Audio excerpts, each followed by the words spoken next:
Fala, meus discípulos, como estão vocês? Vamos fazer mais um exercício aqui, tá? Esse exercício aqui é para classificar as afirmações como verdadeiras ou as afirmações como falsas, tá? V de verdade, F de falso, tá? Para uma afirmação ser considerada verdadeira, toda ela precisa ser verdadeira, tá? Para ela ser considerada falsa, apenas uma parte dela, se já tiver errada, ela já pode ser considerada como falsa. Ah, mas professor, a outra parte está correta. Tudo bem, mas existe uma fração, uma pequena parte que está errada, por isso toda frase fica considerada como falsa, tá? Então, vamos fazer as análises aqui, parte a parte. Então, o exercício A fala que todo número natural tem um antecessor. Então, vamos lá, vamos pensar nos números naturais. Qual é o primeiro número natural que a gente conhece? É o número zero. Então, aqui, o número zero. Vamos pensar. Qual é o antecessor do zero? No número natural, ou seja, no conjunto dos números naturais. Existe um número natural que vem antes do zero? Não. Então, essa afirmação é falsa, porque ele fala que todo número possui um antecessor. E nesse caso, existe um número, que é o zero, que não possui. Então, essa afirmação é falsa. O exercício B fala o seguinte: a soma de dois números naturais é sempre um número natural. Sim, toda vez que eu pego dois números naturais e somo ele, a minha resposta sempre vai ser natural. A mesma coisa acontece com o produto. O produto de dois números naturais é sempre um número natural. E é verdade, se eu fizer a multiplicação de dois números naturais, a minha resposta também vai ser natural. Produto e multiplicação é a mesma coisa, tá? No exercício D, ele fala o seguinte: a soma de dois números inteiros é sempre um número inteiro. Então, se eu pegar dois números que pertencem ao conjunto dos inteiros e somar, a resposta vai ser um número que também pertence ao conjunto dos inteiros. E isso, de fato, é verdade. Então, vamos colocar um Vzinho ali de verdade para o nosso exercício D. O exercício E, ele fala que a diferença de dois números naturais é sempre um número natural. Então, vamos pegar aqui. Vamos pensar um número natural. Sei lá, 1. 1 é um número natural. 2. O 2 também é um número natural. Ele quer a diferença, ou seja, subtração. Então, eu vou fazer a subtração. 1 menos 2 resulta em menos 1. Mas espera aí. Menos 1 não pertence ao conjunto dos naturais. E aqui ele fala que todo número natural que eu pego e faço subtração entre eles, a minha resposta sempre vai ser natural. A gente acabou de achar um caso que não é. Então, isso faz com que a nossa afirmação fique falsa. Tá vendo?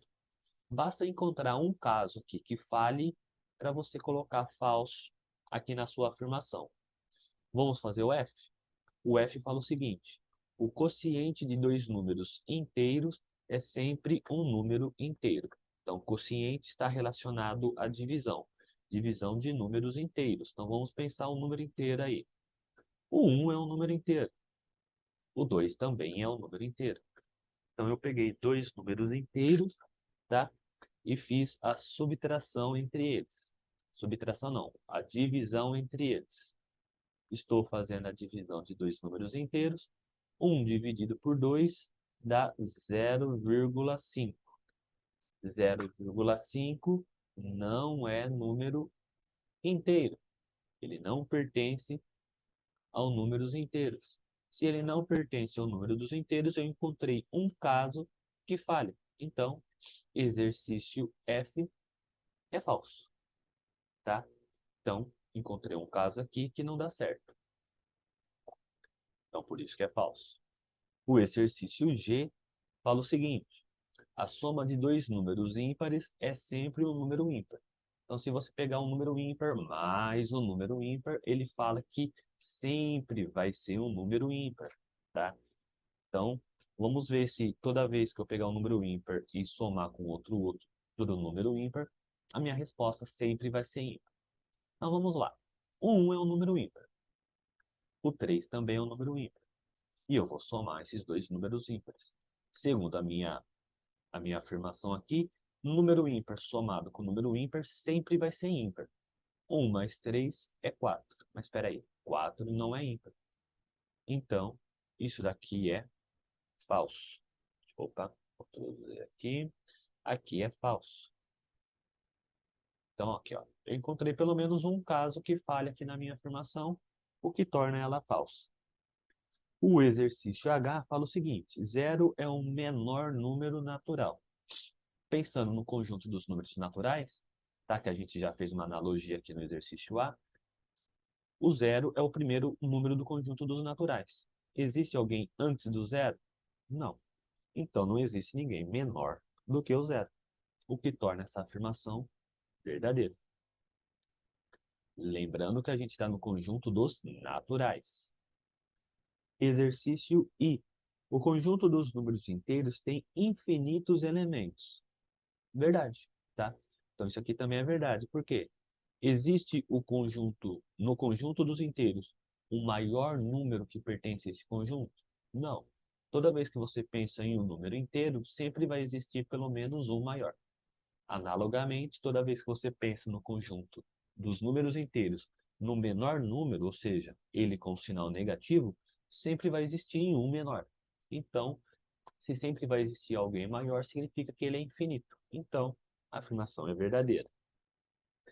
O exercício J, ele fala que entre dois números inteiros consecutivos existem infinitos números inteiros. Então, eu tenho dois números inteiros. Vamos pensar números inteiros. O 1 e o número 2. São dois números inteiros e consecutivos. Ele fala que entre 1 e 2 existe infinitos números inteiros aqui. Mas isso aqui é muito falso, porque sequer existe um, quanto mais infinito, né?